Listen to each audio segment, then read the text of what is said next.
और आइए बात करते हैं अपनी खास पेशकश की। एसआईआर को लेकर एक बार फिर चुनाव आयोग और पश्चिम बंगाल की सीएम ममता बनर्जी आमने सामने हैं। चुनाव आयोग ने सुप्रीम कोर्ट में दाखिल हलफनामे में मुख्यमंत्री ममता बनर्जी की कड़ी आलोचना की है। चुनाव आयोग ने सुप्रीम कोर्ट में ममता बनर्जी के खिलाफ हलफनामा दाखिल कर दिया है। तो आयोग का आरोप है कि सीएम ममता भड़काऊ भाषण दे रही हैं। पश्चिम बंगाल में एसआईआर यानी वोटर लिस्ट के स्पेशल इंटेंसिव रिवीजन में राज्य सरकार सहयोग नहीं कर रही है।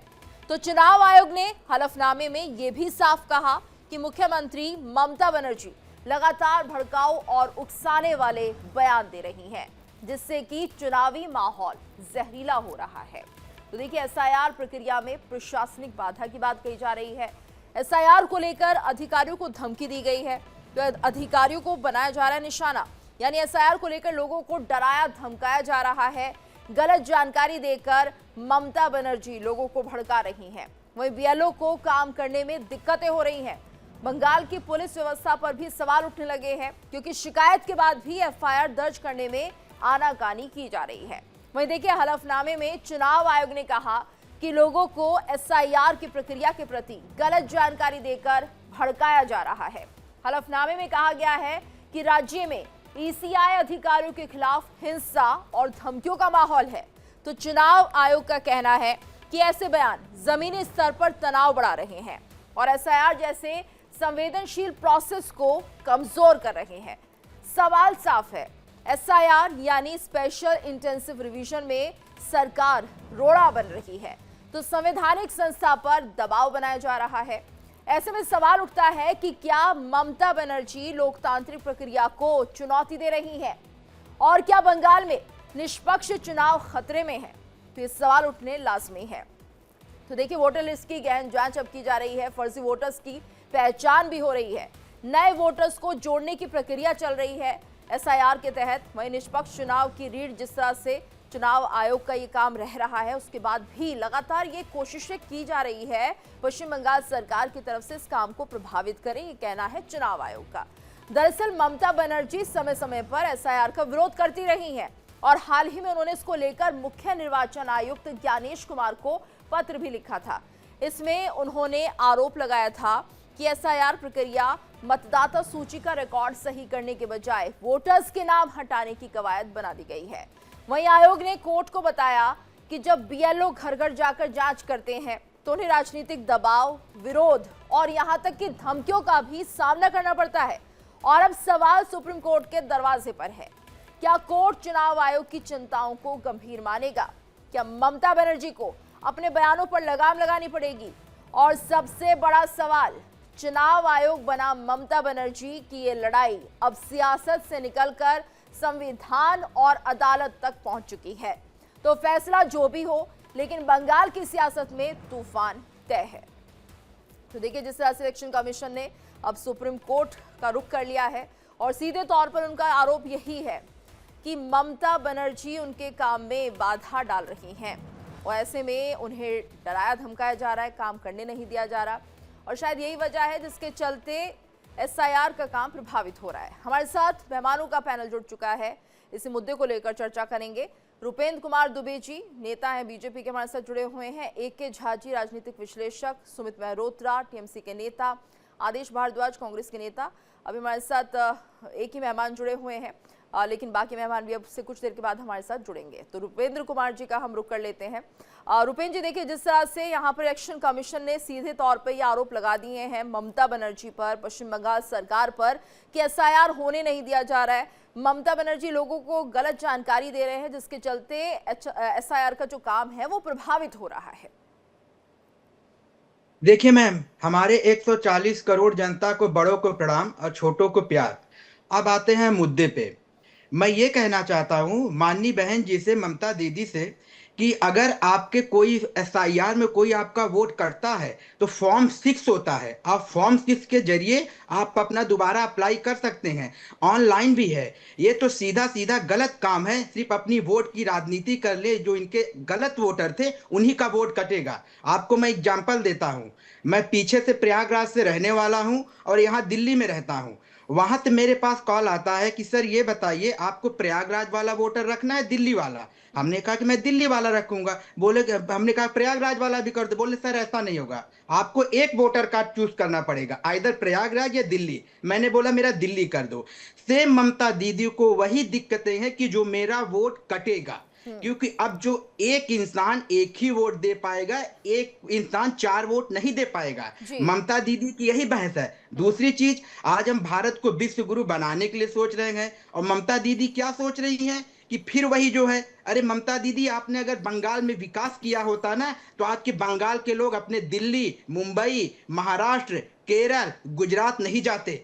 आपको सोचना चाहिए कि गलत राजनीति छोड़ के आज आइए हम देश के विकास की बात करें, ना कि क्या कहते हैं कि इनकी सिर्फ अपनी कुर्सी जाती हुई दिख रही है इसलिए बौखलाई हुई है। हमारा सीधा सा सवाल है ममता दीदी से कि आप बौखलाएं ना, आप क्षेत्र का विकास करिए जिससे वोटर आपको, जनता खुद वोट दे।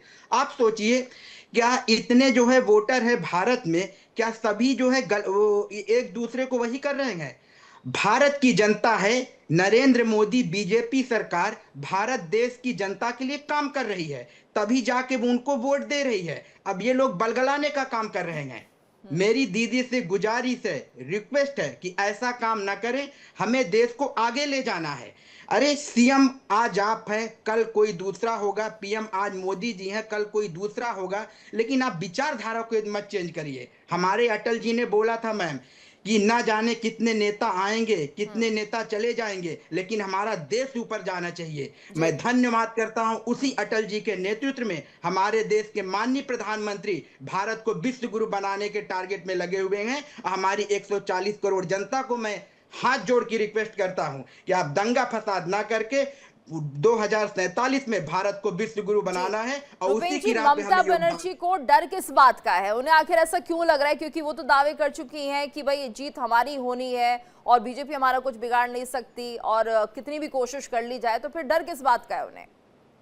डर इसी बात का है ना, कल इनके मोनिरुल इस्लाम जी ने क्या बयान दिया है मैम, आप खुद देखिए। कल इनका आपने देखा हो, इनके जो क्या कहते हैं विधायक है टीएमसी के, मोनिरुल इस्लाम जी एक बयान दिए हैं। बड़ी शर्मनाक बात है कि अगर क्या कहते हैं वोटर कार्ड में कुछ कटौती हुई तो हम यहाँ दंगा और फसाद करवा देंगे।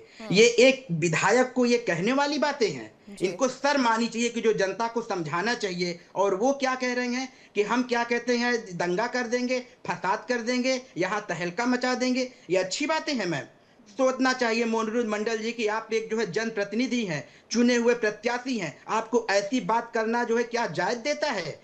सत्ता इसी बात का डर है मैम, इनके सत्ता से जो इनकी चली जाएगी कुर्सी, इसी बात का इनको डर है कि जैसे देश के प्रधानमंत्री माननीय मोदी जी की लोकप्रियता बढ़ती जा रही है, बिहार में सरकार बन गई, अदर स्टेटों में हमारी सरकार बनी है, इनको इसी बात का डर है। ठीक मैं है, आपको एक बात बता हमारे देना साथ एक चाहता और हूं। मेहमान जुड़ चुके हैं, टीएमसी के नेता सुमित मल्होत्रा जी जुड़ गए। सुमित जी, आपका स्वागत है इंडिया डेली पर। देखिए, जिस तरह से हम देख रहे हैं इलेक्शन कमीशन अपना काम कर रहा है पश्चिम बंगाल में, और सीधे तौर पर अब सुप्रीम कोर्ट में वो गुहार लगा रहा है कि यहाँ पर हमें काम नहीं करने दिया जा रहा है। यानी जो पश्चिम बंगाल की सरकार है वो रोड़ा अड़ रही है, कहीं ना कहीं परेशानी का सबब बन रही है एसआईआर को लागू करने में, और यहाँ पर जो ममता बनर्जी है वो लोगों को भ्रमित भी कर रही है, ये कहना है इलेक्शन कमीशन का।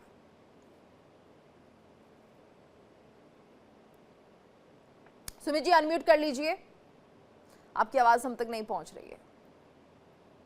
जी गीतू जी, देखिए चुनाव आयोग जो है कठपुतली है केंद्र सरकार का। वो उसे जब बंगाल में चुनाव होता है तभी एक्टिव होता है, और विपक्ष के जहां पे चुनाव होते हैं वहां पे एक्टिव हो जाता है। क्योंकि देखिए हम लोगों ने देखा है कि जिस तरीके से चुनाव आयोग ने बीएलओ की जो डेथ हुई है, जिन लोगों ने आत्महत्या कर ली दबाव में आकर के, सबने देखा है, कोई हम लोगों ने नहीं देखा, उन लोगों ने खुद जवाब दिया है बीएलओ ने कि हम लोग के दबाव है कि आप लोग इन लोगों के नाम काटिए, फर्जी तरीके से आप लोग काम करिए। नहीं हुआ है। आप सुमित जी देखिए, हाँ देखिए, आपने बोला कि इलेक्शन कमीशन कठपुतली है, तो इस बात को साबित कैसे किया जाएगा? दूसरा ये कि इलेक्शन कमीशन ये कह रहा है कि ममता बनर्जी एक तरह से प्रेशर क्रिएट करती है, वहां जो बीएलओज जा रहे हैं उनके लिए परेशानी का सबब बनते, उन्हें धमकाया जाता है। ये सरकार की तरफ से होता है, प्रशासन की तरफ से होता है, और पुलिस उनकी एफआईआर नहीं दर्ज करती है। तो ये भी कारण उन्होंने बताया कि बीएलओ क्यों छोड़कर जा रहे हैं यहाँ से। सुमित जी, नहीं नहीं गीतू जी देखिए, ये कोई हमसे कोई चीज छुपी नहीं है, चैनल पे है सारी चीजें, आप लोगों को मालूम है कि जिस तरीके से डेथ हुई है उन लोगों को चुनाव आयोग ने कोई भी नौकरी नहीं दी है, उस परिवार को कोई सहायता नहीं दी है, भारतीय जनता पार्टी ने नहीं दी है। मुझे बताइए, जितने भी लोग डेथ हुई है, जिन लोगों ने आत्महत्या कर ली, उनके परिवार को आपने कौन सी धनराशि दे दी, क्या सहयोग कर दिया? बल्कि हमारी पार्टी ने, माननीय ममता दीदी ने, जितने भी लोग ने डेथ हुई थी, जितने लोगों ने आत्महत्या करी, उस परिवार को प्रति आदमी को 2-2 लाख रुपए की धनराशि देने का काम करा है वहां पे। आप क्या बात कर रहे हैं? आप प्रेशर तो आप लोग बना रहे हैं कि आप लोग काम करिए, आप लोग नाम काटने का काम करिए। हम लोगों ने भी कहा था टाइमिंग उठ रही है, चुनाव के समय पे ही क्यों? जिस तरीके से बिहार में देखिए हुआ, सुमित जी, आप नाम तो इलेक्शन लोगों के कमीशन कट काम रहे करे। हैं ना, जिनके डबल नाम है या 2-2 जगह जिनकी वोटर आईडी बनी हुई है, तो नाम ऐसे लोगों के काटे जा रहे हैं, तो उसमें क्या गलत है? देखिए, आप काम करिए, हम खुद कहते हैं इसमें कम से कम पर्याप्त समय होता है, 3 महीने का या 4 महीने का। एसआईआर का काम पिछली गवर्नमेंट में भी हुआ है, पर जिस तरीके से एसआईआर का काम उसमें हुआ है, उसके ऊपर हम लोगों को संदेह है। आप देखिए, जिस तरीके से राजस्थान में एक विधायक, इनका चुना हुआ मंत्री बीएलओ से कहता है मुस्लिम परिवारों के नाम काट दीजिए, उन्हें जोड़ने का काम नहीं करेंगे। ये वीडियो सब में चली है, कोई ठीक है सुमित जी, ऐसे लोगों पर कार्रवाई बननी चाहिए, ऐसे लोगों पर कार्रवाई होनी चाहिए, और उसके लिए कोर्ट है, कोर्ट में ऐसे लोगों की शिकायत की जाए। अगर आपको लग रहा है कोई बीएलओ है, कोई बड़ा नेता है, कोई भी ऐसे बात कर रहा है, तो उसकी शिकायत लेकर कोर्ट जाए। जी गीतू जी, मुझे आप बताइए, किसी व्यक्ति ने बंगाल में आकर के ये कहा हो कि भैया ममता दीदी हमें काम नहीं करने दे रही हैं, ममता दीदी हमें रोक रही है, ममता दीदी हमें वोट बनाने नहीं दे रही है? मुझे एक नाम बताइए चैनल पे आके कहा। पर बीएलओ की ऐसी कई वीडियोस हैं जिन्होंने खुद कहा है हमारे ऊपर चुनाव आयोग। ठीक है। हमारे साथ एक और मेहमान जुड़ चुके हैं, हमारे साथ आदेश भारद्वाज जी जुड़ चुके हैं, नेता है कांग्रेस के। आदेश जी, आपका बहुत बहुत स्वागत है इंडिया डेली पर। पहले आपका रिएक्शन ले लेती हूँ, उसके बाद हमारे साथ जो रुपेंद्र कुमार जी जुड़े हुए हैं उनका भी रुख करेंगे हम। तो ये बताइए आदेश जी, जिस तरह से हम देख रहे हैं एसआईआर को लेकर यहाँ पर बहुत ज्यादा टेंशन है पश्चिम बंगाल में, अब इलेक्शन कमीशन ये कह रहा है कि हम पर दबाव बनाया जा रहा है, हमें काम नहीं करने दिया जा रहा है, और ममता बनर्जी झूठी बयानबाजी कर रही हैं, तो आखिर ममता बनर्जी को यहाँ पर एसआईआर में बाधा डालने की क्या जरूरत आन पड़ी है? देखिए, बहुत ही महत्वपूर्ण है गीतू जी के किसी भी तरह से फेयर चुनाव हो, फेयर वोटर लिस्ट हो। यहाँ पे इलेक्शन कमीशन की मंशा पे कई बारी ये सवाल उठाए गए हैं, और वो सवाल कहीं ना कहीं सच होते दिखते हैं कि जिस तरह से लोगों के नाम काटे जा रहे हैं। भी आपने देखा महाराष्ट्र के अंदर जो है, एक परिवार और उसका जो वोट, एक परिवार के 4 लोग और उसका वोट 4-4 पोलिंग बूथ पे अलग अलग हो जाता है। एक परिवार है, उसके वोट ही नहीं मिलते, उनको कई स्कूलों में दौड़ाया जाता है। तो सिर्फ इलेक्शन कमीशन की एसआईआर पर नहीं, सच्चाई है कि जो ऑनलाइन वोटर लिस्ट है उसमें कुछ नाम कुछ और दिखते हैं, और जब वो पोलिंग बूथ में वोट देने जाते हैं तो उस वोटर लिस्ट के अंदर उसके नाम ही नहीं दिखते जो है। तो इसकी शिकायत क्यों दर्ज नहीं कराई जाती आदेश जी? सवाल तो ये उठ रहा है। आप जाइए, कानूनी प्रक्रिया का सहारा लीजिए, तो ऐसे में सिर्फ आरोप लगा के थोड़ा ना हो पाएगा इसका सॉल्यूशन। तो जी ये काम जो पत्रकारों का था, माफ करना, हम तो अपनी जिम्मेदारी निभा रहे हैं। हमने एक नहीं हजारों शिकायतें दे रहे। देखिए आदेश जी, इससे पहले तो ईवीएम को लेकर सवाल उठ रहे थे, ईवीएम को भी कितनी बार दिखाया गया है, वीवीपैट मशीन को दिखाया गया, डेमो कराया गया, उसमें आपने कहा कि इसमें धांधली होती है, तो इसको लेकर भी सवाल उठे। तो ऐसे में जब आपके सामने डेमो हो रहा है कि इसमें किसी तरह की धांधली का नहीं संभावना है, तो आप लोग तो संतुष्टि नहीं हो रहे हैं ना? ये बताइए फिर कैसे समझाया जाएगा? ऐसी इलेक्शन कमीशन एक संवैधानिक बॉडी है, उन्होंने खुद कहा है कि हम एसआईआर कर रहे हैं, डबल नाम जो है उसमें से एक सिंगल नाम कटेगा, एक वोट आपको मिलेगी, तो 2-2 वोट कैसे ले सकते हैं? तो अगर उसमें कुछ गलत कर रहा है तो उसको लेकर शिकायत कीजिए। आप जाइए ऐसे लोगों के पास जिनके नाम नहीं लिख रहे हैं, नाम काटे जा रहे हैं, उसको लेकर काम होना चाहिए ना। तो जी मेरा सिर्फ ये कहना है कि सुप्रीम कोर्ट के अंदर एसआईआर पे चर्चा हो रही है, वहां इलेक्शन कमीशन ने कहा कि हम डुप्लीकेट सॉफ्टवेयर जो है वो कूड़ा है और हमने उसको बंद कर दिया। तो कुछ दिन पहले ये कहा जाता है और उसके बाद डुप्लीकेट सॉफ्टवेयर का इस्तेमाल किया जाता है।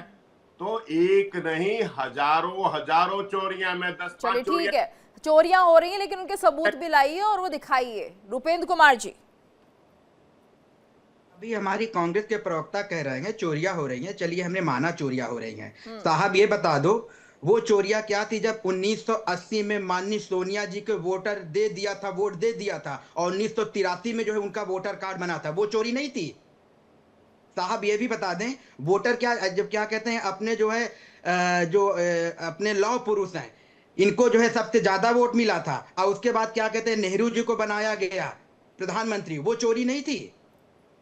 ये भी तो बात करेंगे साहब, पुरानी बात है। आज वोट चोरी का एक भी अड्डा, हर एक छोटी छोटी बात को लेकर एक कोर्ट में चले जाते हैं। क्यों नहीं कोर्ट जाते? सुप्रीम कोर्ट क्या कहते हैं, माननीय मोदी जी के अंडर में है, फिर ये कह देंगे नहीं कोर्ट भी बिची हुई है, सीबीआई भी माननीय मोदी जी के अंदर में है, ईडी भी इनकी मोदी जी के अंदर में है। अगर इनको लगता है कि कहीं गलत है तो मैम कोर्ट तो फ्री है, आप कोर्ट जाइए, कोर्ट का दरवाजा ठीक है खटखटाइए। सुमित जी किसी तरह की भी दिक्कत परेशानी है एसआईआर को लेकर, लग रहा है कहीं धांधली हो रही है, तो कोर्ट का रुख किया जाए? नहीं, हर चीज के अंदर कोर्ट को आप क्यों घसीट रहे हो? कोर्ट खुद कहता है कि आप हर चीज में कोर्ट आ जा रहा है। फैसला कैसे होगा सुमित जी? आरोप लगाकर फैसला नहीं हो पाएगा ना किसी बात का, ना ही जांच हो पाएगी। अरे गीतू जी, हाँ नहीं सुमित जी, ये बताइए सही कौन है गलत कौन है कैसे पता चल पाएगा? ये बताइए, आप आरोप लगाते रहेंगे, वो आरोपों को नकारते रहेंगे, पता कैसे चल पाएगा? चुनाव आयोग क्या निष्पक्ष है? अगर चुनाव आयोग निष्पक्ष होता तो निष्पक्ष चुनाव हो रहे होते। बिहार के अंदर जिस तरीके से चुनाव के समय पे 10-10 हजार रुपए बांटे गए थे, उस समय कार्रवाई क्यों नहीं हुई भारतीय जनता पार्टी के ऊपर, नेताओं के ऊपर क्यों नहीं हुई? बिहार में विपक्ष क्या कर रहा था ये भी पता है सभी को सुमित जी। बिहार में लोगों के बीच आप गए क्या? विपक्ष गया, मुद्दों को लेकर गया, लोगों से कुछ बातचीत हुई? सिर्फ एसआईआर को लेकर पूरा माहौल बनाता जा रहा था विपक्ष, यही मानिए। और ऐसे में कहीं ना कहीं उस वक्त लोग ये सोच रहे थे कि जब सरकार आएगी सत्ता में तो हमारे लिए क्या काम करेंगे। एसआईआर का मुद्दा काफी नहीं था, लोगों से पूछना था वो क्या चाहते हैं, उनके लिए क्या काम आप करेंगे। अरे एसआईआर आप लोग चिल्ला रहे हैं, एसआईआर बहुत हुआ, बिहार में हुआ था, कितने नाम आप लोगों ने काटे, कितना कुछ हुआ। तो इलेक्शन कमीशन को लेकर शिकायत कर दीजिए, पहुंच जाइए सुप्रीम कोर्ट आप लोग भी। आदेश जी आप कुछ कहना चाह रहे थे? हाँ 2 मिनट का समय दे, जरा अपनी बात कहने दे। बोलिए। आधी अधूरी बात है तो उसका महत्व बदल जाता है। जिम्मेवारी चाहता हूँ कि किस तरह से चंडीगढ़ के अंदर अनिल मैसी धांधली करते पकड़े गए, मात्र बैलेट पेपरों को कैंसिल करके वहां के मेयर को बीजेपी का मेयर बनाने के लिए वैलिड वोटों को एक रिएक्शन ले लेते हैं बस। रुपेन जी बोलिए जल्दी बोलिए सर, 30 सेकंड्स। मैम क्या ये फिर से चाहते हैं कि बैलेट पेपर से वोट हो और डब्बे के डब्बे बॉक्स के बॉक्स गायब कर दिए जाएं, रास्ते में जाते हुए डब्बे के डब्बों को गायब कर दिया जाए? क्या आप फिर वही लाना चाहते हैं? अगर ईवीएम में कमी है तो आपके लिए सुप्रीम कोर्ट है। अभी हमारे बड़े भैया कह रहे थे कि क्या कहते हैं अपना जो चुनाव आयोग बिका हुआ है, हर एक बात के लिए कोर्ट जाएंगे। साहब यही एक जनता मिल के देश का प्रधानमंत्री बनाती है, भारत का फ्यूचर जो है वो निर्धारित करती है, और कहते हैं ये छोटी बात करते हैं, उसके लिए कोर्ट नहीं जाएंगे। ये छोटी बात हो गई कि उसके लिए कोर्ट नहीं जाएंगे? एक आदमी किसी को डंडा मार देता है, गाली दे देता है, तो उसके लिए आदमी पुलिस में पहुंच जाता है, थाने में पहुंच जाता है, और इस देश का प्रधानमंत्री बनता है, उसके लिए कोर्ट नहीं जाएंगे मैम? ये कहते हैं छोटी छोटी बात के लिए कोर्ट जाएंगे। सही रास्ता यही है कि अगर आपको लग रहा है कि इलेक्शन कमीशन मिला हुआ है, केंद्र सरकार के अंडर काम कर रहा है, दबाव में है, तो आपको जरूर सुप्रीम कोर्ट का रुख करना चाहिए। वहीं दूध का दूध और पानी का पानी होगा। धन्यवाद करना चाहेंगे आप सभी का हमारे साथ इस चर्चा में जुड़ने के लिए। और इसी के साथ हमारी इस खास पेशकश में इतना ही।